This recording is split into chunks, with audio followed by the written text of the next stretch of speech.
All right. Hello. Welcome, everyone, to Star Trek from the Holodeck. If you're new to our show, you can find us wherever you listen to podcasts. Just search From the Holodeck.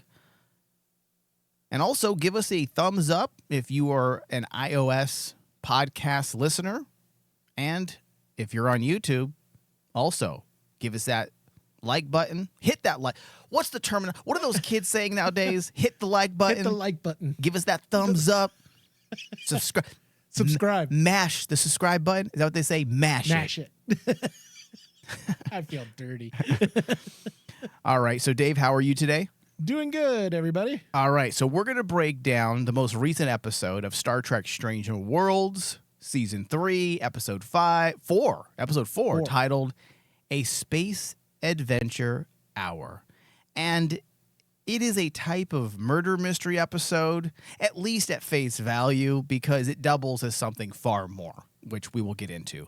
Some are calling this a love letter to Star Trek and its fans. Broadly, I'd agree.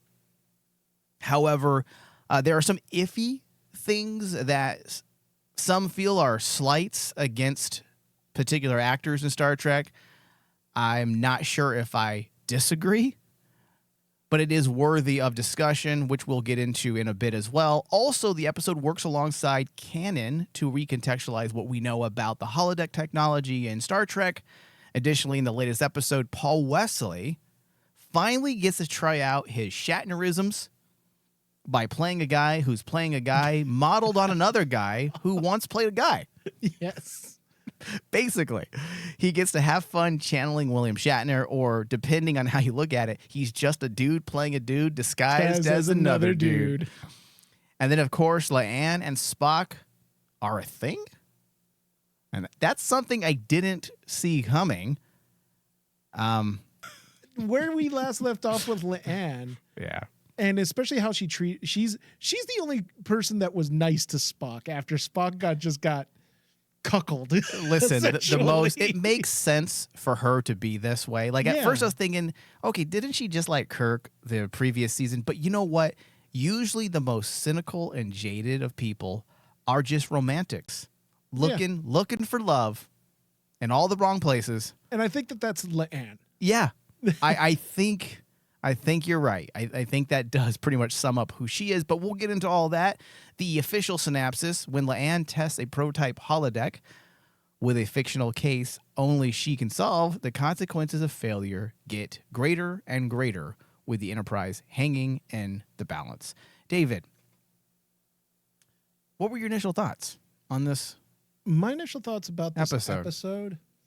Well, remember, I was in the last episode that we covered, I mentioned how I was worried how we're going to get those peaks and valleys of going up and down with each episode, and how we'll have a mediocre to average episode, and then we'll have a really good episode. Last episode was a very good episode. And I was like thinking to myself, how the heck are they going to follow this up? There has to be a bit of a dip. I was worried that would be a huge dip. However, as I got into the episode and started really dissecting what was right in front of us for this episode, they didn't do a half bad following up. It's not as good as the last episode, but I could still walk away and say, hey, this was a good episode. I walked away from it saying I'm more attached to certain characters now, like Leanne. Yeah. I like Paul Wesley now as an actor. Well, come on, we've always liked him. We didn't get. Am I speaking for you, David? You know what? I actually watched shows with him in it. I was a big fan. This is my guilty pleasure. No, it's not a guilty pleasure. It's actually a very well written show. I was a fan of Vampire Diaries. Yeah, Vampire Diaries. As well as the originals. I think both those two shows are actually written very well. And that's how I became a fan of Wesley's work. Yeah. And that's the thing about like getting a chance to see a lot of the actors now kind of spread their wings and do things different for each of their characters was fun. I'm sorry, I liked actually Anson's Mount and what his version of what they thought Pike's character was going to be was actually kind of humorous to me. Yeah, dude. Anson Mount just Dude, throw any fucking role at that guy at this point. He plays a nerdy showrunner. And he does it so well. Like, believably well. It's like all of a sudden Anson Mount turned into us. I felt a little insulted. I was like, doesn't anybody care about my vision? Wait a minute. That's what we say. And like, I was like cracking up. I'm like, I think Anson's been around so many showrunners now. He's picked up like what we all as wannabe showrunners want to act as. Yeah. And listen, not all showrunners and writers have, guts. Okay. That's true. And that's the thing. I loved actually seeing a lot of like the actors really spread their wings and actually try to work outside of their character. That's just not a problem in the show when it comes to acting. Like, this cast is just good. And especially when you have arguably one of the most fan favorite directors directing this episode with Jonathan Frakes. Yeah, that's surprising because I do not believe he's handled such a light episode since his return to the fold. Yeah. He hasn't, right? No, it's usually you bring in Jonathan Frakes because you need something really important. Yeah. But here, it's almost like we got to actually glimpse how good the production and the and the cast was if they are given a really good director behind them. And that's essentially what I walked away from. I actually, my expectations, the episode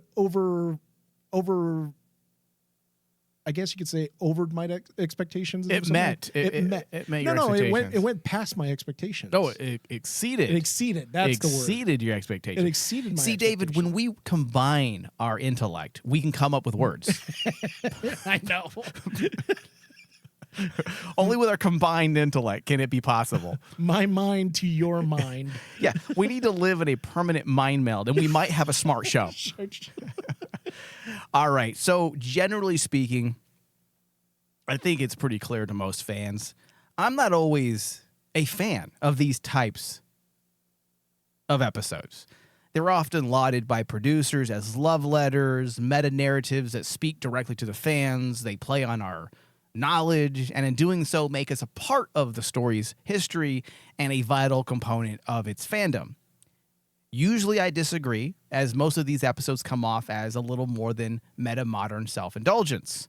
This one is all of that, meta-modern self-indulgence, but at the same time, it inscribes within itself a message, a basic understanding of Star Trek's ability to remain a relevant cultural artifact in any decade, and the power and sustainability of its allegories and metaphors are Star Trek's fuel.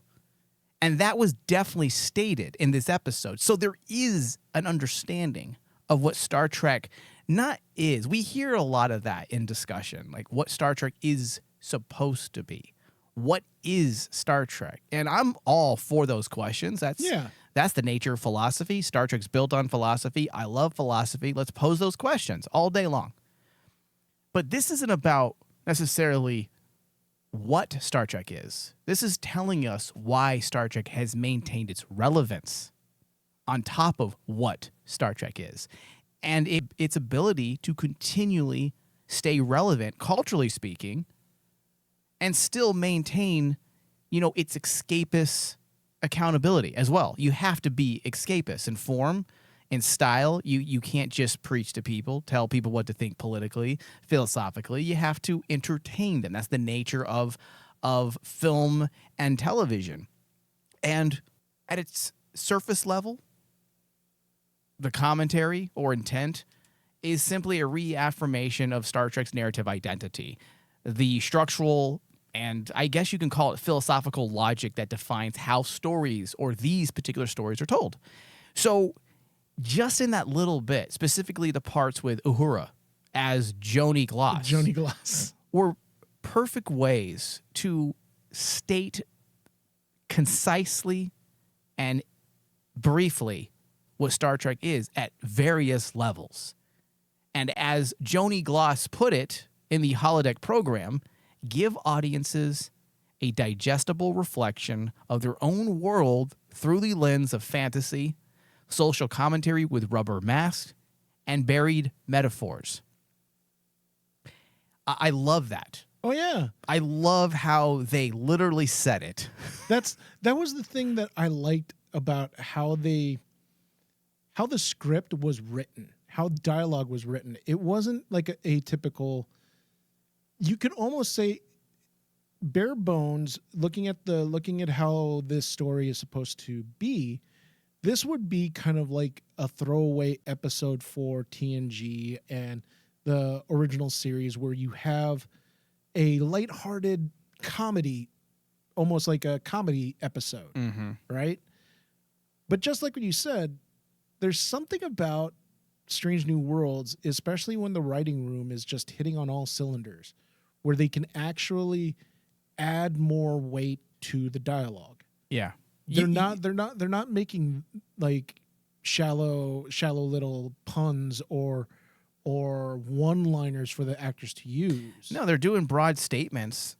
And I think how they did it in this episode, broad statements in the sense that they're literally telling you, the people who may not be aware, we know Star Trek Strange New Worlds has garnered a very large audience. There are probably new people that are involved in Star Trek through this show. So one way of making sure people understand what Star Trek really is, what it is, how it functions, this episode did do a pretty good job doing it in such a short fashion. Yeah, in such a short amount of time.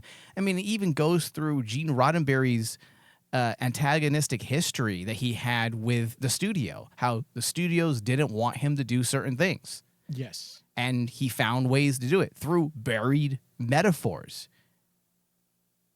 I mean, I think it's clever. It's clever. It's not the most original episode by any means. The template is very similar to things that we've seen before, but how they filled out that template is what makes this episode stand out more than anything. But that's the word that I think really encapsulates this episode: cleverness. Yeah, like it is not from an outside perspective. A person might be looking at this saying, "Oh, they're just doing like these little metaphors for what happened in Star Trek's history," right? But if you actually sit down and you actually see how they actually craft everything down to even, like the visual aesthetics. I mean, I'm sorry, when they did the visuals for the Last Frontier show, yeah, come on. that is a total, riff on absolutely, yeah, on the original series. Of course, yeah. Down to, the tight the tight pants that Paul Wesley had to wear. And the short skirt and the short skirts that Bush wore. What's her name? I always forget her name. But Chapel. Yeah. Chapel. Yeah, there we go. But like that stuff is part of Star Trek's lore, yes. But there's also the way that they handled it to kind of give their own take on what it means, just like we said, what it takes to be Star Trek. Yeah, and what it has done for the history of television, for the people who have become fans. Well, I didn't tear up because it wasn't that emotional. Maybe I wasn't in emotion. Maybe I took my medicine at the right time, so I wasn't overly emotional. But when she was talking, when Uhura was talking to La'an and Spock, when I say Uhura, I'm talking about the character she played, Joni Gloss. When she says, "You don't think a kid out there is going to see this show and spend the rest of their life searching the stars? You don't think a person can love a piece of art or music or a story so much that it heals them, showing them parts of themselves they've never seen before and give them hope?" That's what Star Trek has done. Yeah. For so many people, the statement, spending their life searching the stars. How many people became astronauts because of Star Trek? Oh, yeah. Countless people started to work within the space program because of Star Trek. I literally formed my love of philosophy because of Star Trek, because of the questions Star Trek posed and its philosophical stance. So much so that it became a career choice for me as well. Star Trek has left its mark on all of us. On all of us, and in so many ways, because like for me, Star Trek has always been where my love of science has come from. Like straight science, just getting interested in science. And our love of fembots. And because technically that's what 7 and 9 is. Well, yeah. And holodecks, especially with this one, because there is one thing I was cracking up, Mike. I don't know why, but why is it that everyone wants to go to 1950s gangsters? That's just how it is. In holodecks. I'm sorry. It's a great era. I want to look at Jonathan Frakes and say, let's all be honest with ourselves.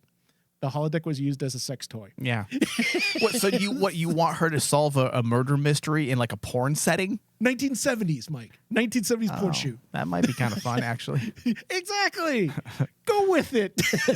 Go with it. Yeah. All right. So just to switch tones just a bit, if you're going to rely on metamodernism as they did, which I'd argue this is definitely what this episode is. It's an example of metamodernism, which most media theorists would probably agree describes the era we are currently in, as opposed to the more common term, postmodernism, which I do not believe we are currently living in that era. And just to show people the differences and then give them an example, postmodernism is largely about tone and affect. Okay, it's also about relationships to narrative and structure. But within those categories, there are subcategories. So you have detached, ironic, cynical, frequently undermines sincerity with self-awareness or nihilism. That's largely how postmodernism can be characterized in film and television. Yeah. Now, metamodernism is very similar, but rather than emphasizing pastiche like postmodernism, parody and deconstruction, this is about reclaiming the emotional investment and hope while still being self-aware. And an example of that is Star Trek, this particular episode, where it's not being handled with necessarily pastiche, nor would I say parody. And they're not deconstructing anything either. No. What they're doing is they are very much self-aware that Star Trek is a thing. But what is it doing? It's playing on our emotions. It's literally reclaiming the emotional investment. Yes. And that's a thing. There's a thing from metamodernism that is called oscillation. Yes. And it's almost kind of like a blending. They're going back and forth between postmodernism and what's the other one? I'm trying to remember offhand. Because I'm talking about prior to postmodernism, yeah, or it's basically going between two viewpoints. Revisionist. Yeah, revisionist. Narratives. It's essentially trying to blend the two together, and that's what we get here with Strange New Worlds, particularly with this episode. Is like you get like an almost like an oscillation effect of what the story is trying to do. If you look at it at its base value, you would probably walk away saying, oh, this is a fun episode. But if you sit back and you actually look into it, look deeper into it, you can pick stuff out. Why? Because you have that oscillation between metamodernism and postmodernism. Mm-hmm. So this is why I say Pulp Fiction is postmodernism. This, yeah. Stranger Things, I would argue, is metamodernism because it's not just being retro. It's not just delving into pastiche for pastiche's sake. They're using it as emotionally, or I should say as an emotional investment. We are invested in the past. Yes. We are living in the past through the characters in an idealized setting. So it's a bit different. I personally dislike both. I philosophically, I'm all about postmodernism, but I'm not a big fan of the self-referential treatment that so many people do nowadays. Oh, yeah. Yes, metamodernism is less self-indulgent than postmodernism, only because postmodernism was a bunch of people playing around with things they've seen. Yes. Meta-modernism is a bunch of people who grew up watching people use things that they've seen, and they love it. And they love it. They love Jaws, not understanding that Jaws is also a jigsaw puzzle of all types of different ideas. Same thing with Star Wars. Same thing with Indiana Jones. Same thing with nearly every movie of the late 70s, 80s, and 90s. So meta-modernism is fueled by fans who grew up with that, even people who are writing. So fans who grew up with that, who are now writing, directing, there is now an emotional tie. It isn't just about prestige. It's about I grew up with this. It goes into the one thing that I think me and you have always said we're not fans of is nostalgia. You know, the member berries. And that's why I don't like meta-modernism that much. I just don't like nostalgia. Because it's lazy. Exactly, right there. It's lazy. It's become a crutch for a lot of people who think they can be great writers. Yeah. Because they see something and say, I can copy that. Remember this little series? I'm pulling from this. That is to me the weakness of metamodernism. Yeah. Like one of the things that really scared me away from Stranger Things. I understand that Stranger Things is a really great series now, but in the very beginning, the thing that basically scared me away from it was it always gave Stranger Things. Did I say Strange New Worlds? Nah. Because I always do. Stranger Things. But like with Stranger Things, I always got this feeling that, oh my God, it's a show that's been around. Remember this? Remember that? Oh, this is cool, right? Let's all play D&D together. Yeah. And it's like, it's that really contrived feeling you get.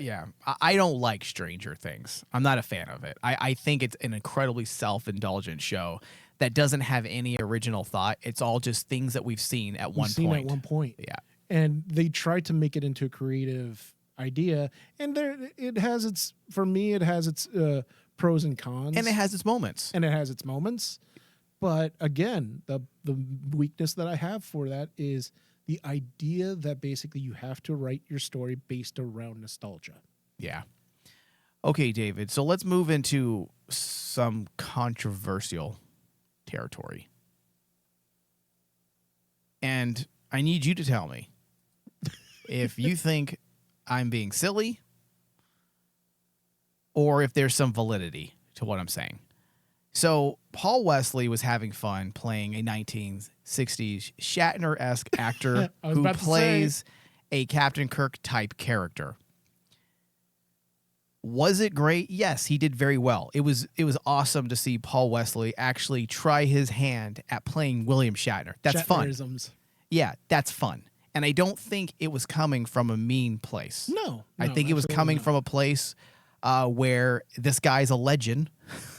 And you get to now act as him. I mean, he has said as much on social media. William Shatner literally gave him his blessing. They have, from what I can gather, there is no bad blood between them whatsoever. No. But I think the writers of this episode, I think they were being a little mean-spirited. Just a wee because bit. We all know about the Shatnerisms. We understand that it's nice to poke fun at them. You know, Ace Ventura's parody is some of the best rib poking when it comes to Shatnerisms of all time. But when you have a character right, or if you write a character as saying, learn how to act. Yes. I think that's more than just playing into the joke. I think that's mean. Because if I wrote that, I would take it out. I'd be like, you know what? That's going to come off as I think William Shatner is a bad actor. Because that's what everyone out there does, Mike. That's the thing about this is like, to me, they're taking an idea that is universally accepted. We all feel that there's that stereotype that basically, and I don't agree with it because I like William Shatner. I love his acting. He is a good He's a actor. good actor. But like there is a inside joke that has been crafted for many years now, and it's almost become iconographic with William Shatner.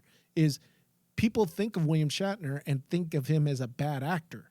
Yeah. And you know what? A lot of it has to do with himself as well, because he winks all the time at many of his acting choices. DJ Hooker. He just put out an album, another singing album, I want to say a couple months ago. Yes. He knows it's not to be taken. He doesn't take it serious. He's in on the joke, guys. Like, he gets it. He knows that he's having fun the last 25 years of his career. And I think that that's what makes people angry nowadays with William Shatner. Is like, no, you're not allowed to have fun at your own expense.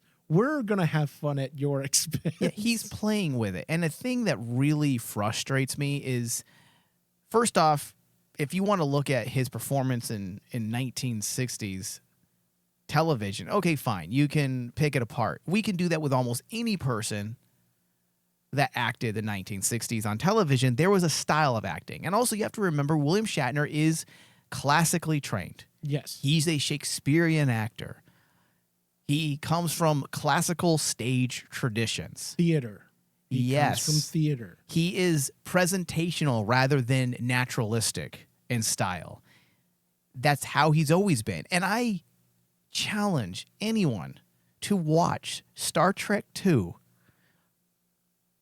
Star Trek 6. I'm just going to pick those two and tell me Shatner's a bad actor.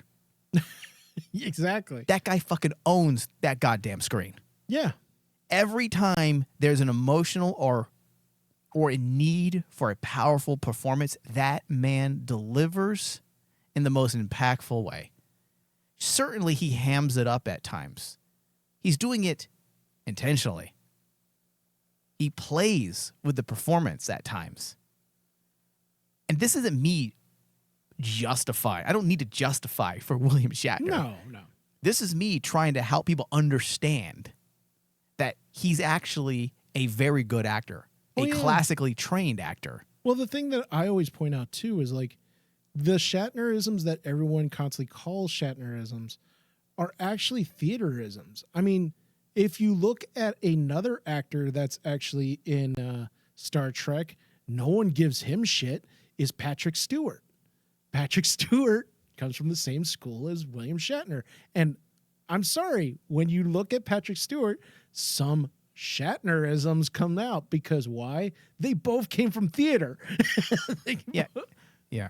And that's the thing with when I see people making jokes about William Shatner, especially, I'm glad you brought up this one because I let it go. Okay, so do you think it was purposely mean? I think it was because in Star Trek, it is cool now to hate on William Shatner. Yeah. I think that's the fault of a lot of the... I think the people that are in control currently. Are in control of Star Trek right now? Because if I was Alex Kurtzman, I'd be like, listen, guys, there's no war with Shatner. The guy... But that's the problem, and we're going to get political because politics does have a lot to do with this. William Shatner is not a progressive leftist. Yes. He's a liberal. He's on that liberal spectrum. But because he doesn't subscribe to modern liberal thought, I hate to say modern liberal thought, but basically it's progressive leftist. Suddenly he's the enemy. There's a reason why him and Gene Roddenberry got along. Yeah, this guy is a revolutionary. You are not. You are a keyboard warrior who thinks you're better than someone who actually did it. Yeah.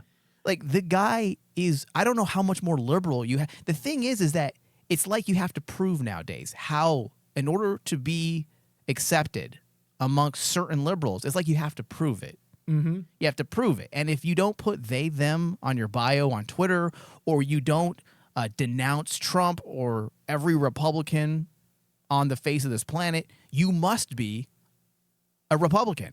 You must be. Shatner, read his book. He was an author. Read his books. His books are so fucking liberal. Oh, yeah. Ideologically speaking. So when people criticize him and take him to task and literally denounce him on social media, I see it all the time. You are a traitor. You must join our cause. I see these comments. Oh, yeah. About William Shatner. And I think it's unfair. It's unwarranted because if anyone has to prove their liberal credibility, you do, not him. And not just the liberal credibility, but Star Trek credibility too. Because like, I notice a lot of Star Trek fans hate on William Shatner. And I'm like going, you guys do realize out of all the things that basically, and this is why I feel one of the mistakes of the current era of the Kurtzman era is you're bringing back all these people from the past Star Trek. It doesn't dawn on you to bring back William Shatner. Well, to be fair, though, Shatner does have some baggage. No, I was going to say some probably unrealistic requests. Oh, yeah, he does. He wants to be the center. He doesn't want to just show up. And you know what, David? I hate to break it to the young people out there. That's how actors used to be. Yes. And that's how actors still are. Yeah. They just hide it. It's a very competitive field. You want to be number one on the call sheet.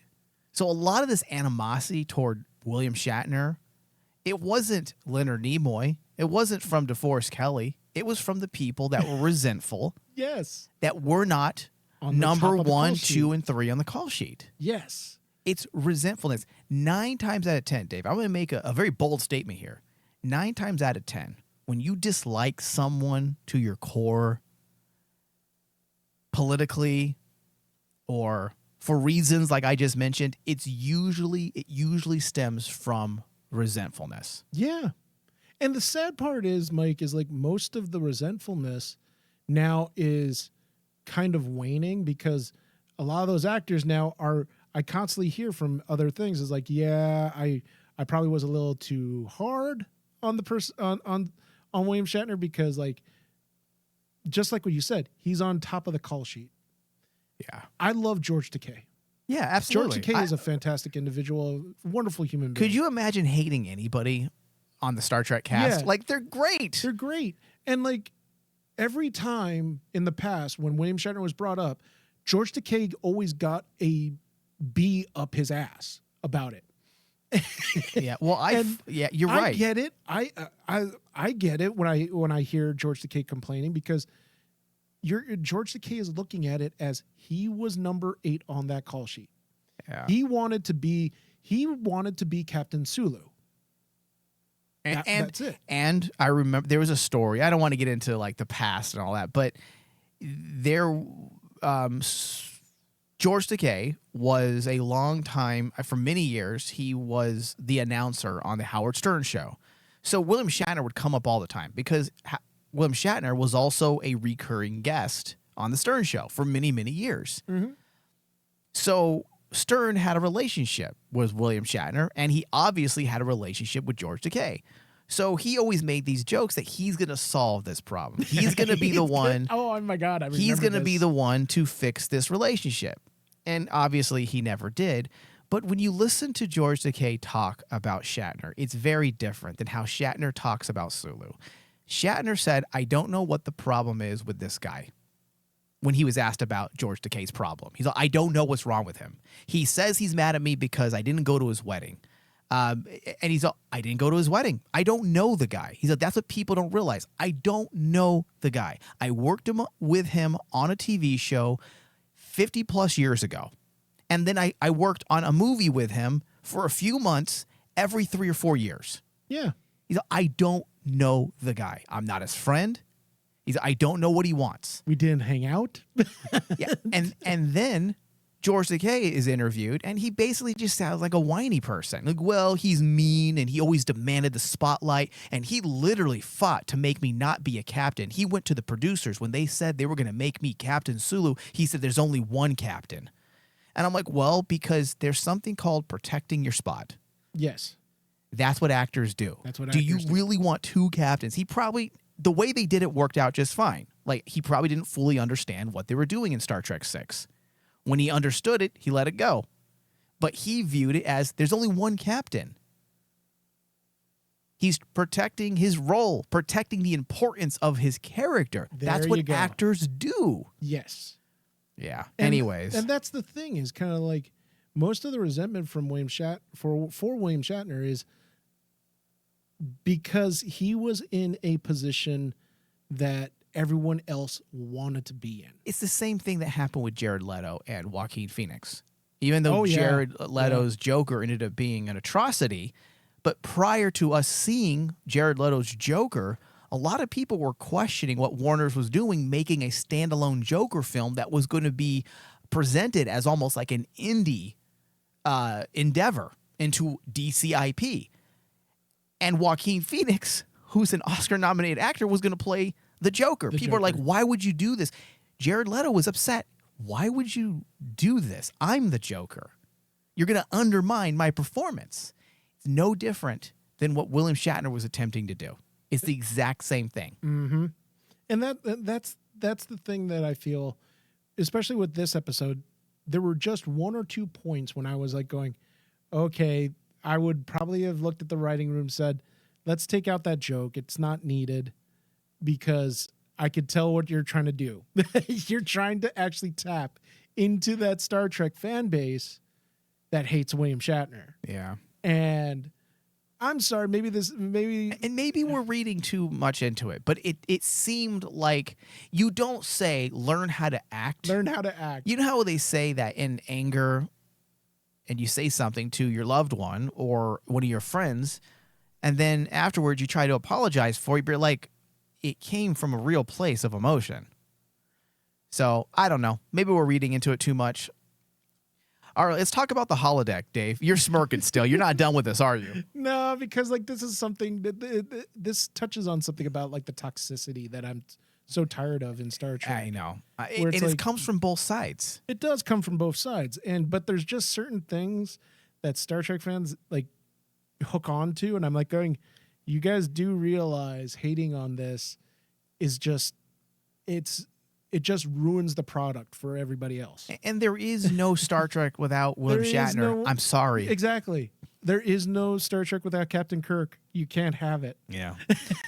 All right. So let's talk about the holodeck a bit. This was another controversial addition to this episode.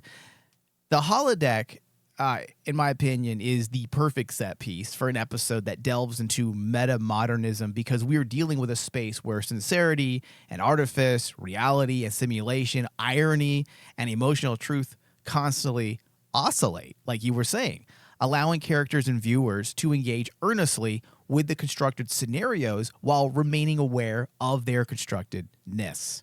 So the holodeck is the absolute perfect set piece for such an episode. Now, in the way of plot and canon, Dave, the writers brought the holodeck into the Star Trek story world nearly 100 years earlier than previous iterations of Trek have implied. Yes. Some folks were a bit upset about this, and I understand why. I remember if I remember correctly, in the Next Generation pilot episode, Encounter at Farpoint, Part 2, when Riker first meets Data, doesn't he make a big deal about the holodeck looking so real? Yes. Okay, so we know that it's obviously new. If Riker, who's on the flagship Enterprise, is just now experiencing the holodeck, then that would tell us that it was a new piece of technology, right? Yes. So I understand why some people might be upset.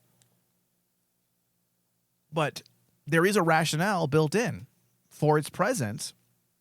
And to me, David, it makes perfect sense. Number one, Pike has already been established, if you go back to your Star Trek Rolodex, as someone that kind of pushes back on these types of technological advancements. Yes, he does. He loathed the holographic interface that was placed in the Enterprise during the events of Star Trek Discovery Season 2. Yes. So it would make sense that he would react to the holodeck the very way he did at the end of the episode. But also, just logically speaking, it is fine as well. We know this technology exists at least 100 years prior to the events of Kirk and Spock, because if you remember the Zorillians in Star Trek Enterprise, that's the episode where the Zerillians were introduced in the episode where Trip gets pregnant. Gets pregnant. Yeah. One of the weirdest episodes. Yeah. So the Zerillians in Star Trek Enterprise had this holographic capability. And we also know that governments, this is the logical aspect that can fill in the blanks. We know that governments have technology for long periods of time before rolling it out in mass. Yes. And that's the big thing about the way they used the holodeck in this particular episode, establishing the early uses of the holodeck. It also kind of fixes my problems with Discovery having those holographic interfaces, because we said that technology doesn't necessarily exist. Why does this ship have it? And they kind of fixed it and smoothed it out in the second season when Pike had everyone rip it out of the Enterprise and say, never put that back into my ship again. Yes. But now here they are again. They're stating that this technology exists in this form. And that's the thing that I can get behind, is at least it's an acknowledgement that the technology was there. Yeah.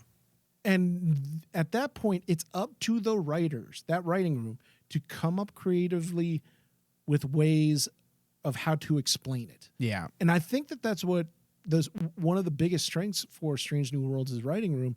They get tasked with a lot of things that they have to explain. And they do it so well. That's the problem when you're essentially a prequel series. You have to always find ways to explain why you're doing something.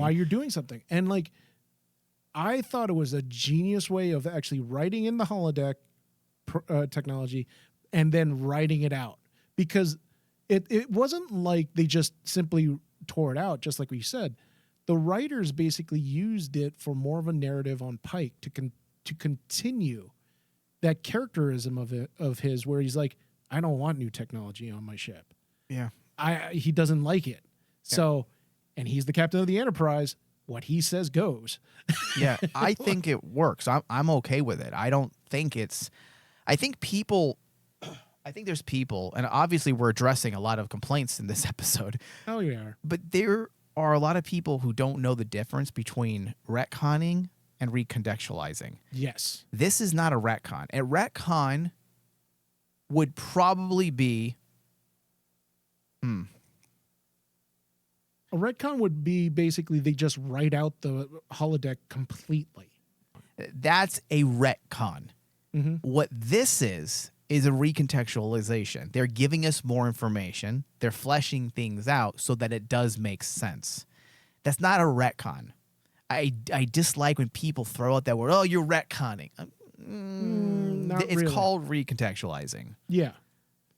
And there is a difference. Yeah, a big fucking difference.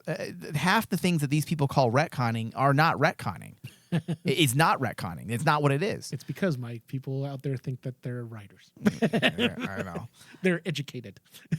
So there was also a narrative purpose, or I should say a character and story purpose for all of this as well. It aided in La'an realizing that she's falling for Spock. And just like what we alluded to in the beginning of the show, man, La'an, you have ways of picking them. It's interesting. I'm not sure how I feel about it, because I'm a sucker for romance. I'm like, yeah. La'an and Spock. I can get behind that. That's a good one. But if you go back to what I said during the prior discussion with the introduction of Corby, I said, if you're doing this to my boy for a reason, meaning, were we going to get the logical, more stoic Spock? If that was the events in the prior episode with Corby and Nurse Chapel and Spock breaking his heart, if that was designed to get Spock more aligned with the Spock that we know in the original series, then I'm okay with such a thing. But now here we are with La'an, with Spock. I'm not quite sure what they're doing. I do like that it almost feels like they're trying to say La'an sees Spock, whereas Chapel didn't. Well, especially because when she says it created a holograph version of you that was clear-headed, logical, and cold. And that's the reason why. Cold. Yes. That's the reason why she knew it wasn't really Spock. It was simply a holographic representation. Because at the end of the episode, she said, essentially, that's not what she sees in him. So are they trying to say that Leanne is better for Spock because she sees who he really is, that she fell in love with him by accident? Like, I don't know. I really don't. Usually I'm pretty good at interpreting things, Dave, but I don't know what the point of this is other than simply let's fill this season up with some romance. I think and I'm okay with that. I'm not against that. I'm okay with it too, but I think about it nowadays, looking at it, how does this run with the character's trajectory, specifically with Leanne? And if you think of like how Leanne has interacted with many people or many of the other characters, specifically if we go back and actually see Kirk, the episode with her and Kirk. Yeah. And in a lot of ways, the same thing that happened with her and Spock happened with her and Kirk, where she saw Kirk for who he is. That's why she fell in love with Captain James T. Kirk. Yeah. Because she saw what was underneath everything. Here with Spock, she does the same thing, where she sees that there's more to Spock than just what everyone else thinks. Because she is deep, it seems. It seems like she is... I'd rather have her than Chapel. She is 100% able to fend for herself. She is a strong character, but she also allows herself to be vulnerable. Empathic. Yeah. She's empathic. And Nurse Chapel does not. Like, she almost takes a weird sense of pride in being an asshole. Yes. And being single. Whereas Leanne pretends that she's okay being single because she hates the world. I hate everything. I'm always angry. That's kind of what she puts off. Yes. But then she's also the one that seems to be always looking for connection. And that, to me, is a really good way to characterize an individual like Leanne, because a lot of times the people who are the most jaded are the ones who want connection the most oftentimes. They're behind every jaded cynic is a disillusioned optimist. Yes, that's the best way to put it. And that's how I actually see Leanne. Because, like, we talked about not last episode, but in I think it was Wedding Bell Blues. That's the one with Chapel, where we talk about character assassination. You look at Chapel and how they portray her, and it's interesting to me because, like, a lot of people in the fan base right now love Chapel. They think that, oh, she's so independent. She's so, she doesn't take guff from anybody. She does what she wants. But you look at Leanne, and they're really great parallels to look at when it comes to characters that, in my opinion, are more, I guess you could say, positive. And also interesting. She's a very interesting character. She might be one of the most, if not the most, dynamic, intriguing character in the show. And that's saying a lot because I'm excluding Spock. Spock he's the god level. Remember I said that? Yeah. Captain Kirk and Spock, they're just not in the running because Kirk and Spock stand outside of time. They can't be put on a ranking list. That would be wrong. Yes. I do think that Anson Mounts Pike and Leanne are two of the most interesting characters in Star Trek. And we are so blessed to have both of them in one show. Oh, yeah. If only we had more episodes to explore that further. You just have to rip open that wound, don't you? Yeah, I do. All right, David. So final thoughts and RMD score. My final thoughts on this episode was, as I said in the beginning, it exceeded my expectations. I was really going in trying to have low expectations because I was expecting that dip. Trying to have low expectations. Because I was like, especially when you don't know what you're getting into and you find out it's an episode that centers around the holodeck. Yeah. And then automatically I'm going, oh my God, the only good holodeck episodes I ever enjoyed were Barclay episodes. So taking into that account, This episode kind of exceeded my expectations because there was a lot being done character-wise and Star Trek-wise that kept me entertained. And I ended up walking away liking characters more, like Leanne. Like I've always liked her, but this episode did a lot. This episode did for her, ton for her. Yeah. Because to the point where it's kind of like, yeah, it seems strange that she's falling for Spock after she fell for Kirk. But you also have to throw in the fact that, well, she had to get over Kirk because guess what? The Kirk she fell in love with, that was another time. that wasn't him. So in a lot of ways, Leanne is trying to find that connection that she got again with Kirk. And lo and behold, she ends up getting it with Spock. All Leanne has to do is wait out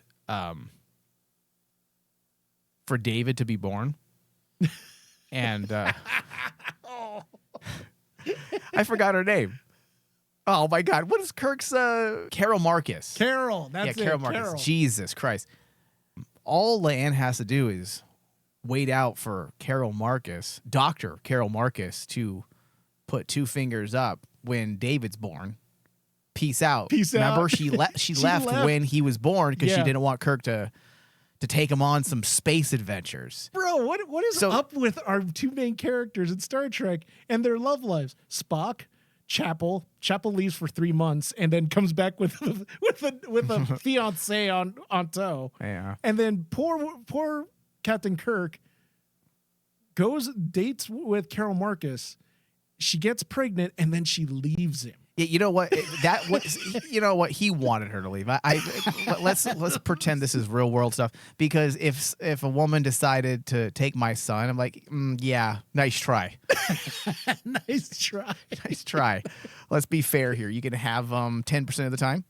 I'll have 90%. So stupid. All right, David, go ahead. What's your score? My score for this one is a solid 82. Oh, interesting. Yeah, that's what I gave it. 82%. Because it's not as stellar as that last episode. No, there are problems with this episode. I think at its core, there's something really interesting going on with this episode. There is. And by its very nature and design, it suffers a bit from identity crisis as well as being a little derivative. My biggest problem with the episode is its sheer lack of innovative thought. And what I mean is it is incredibly derivative, and not because of narrative formula or genre expectations, just because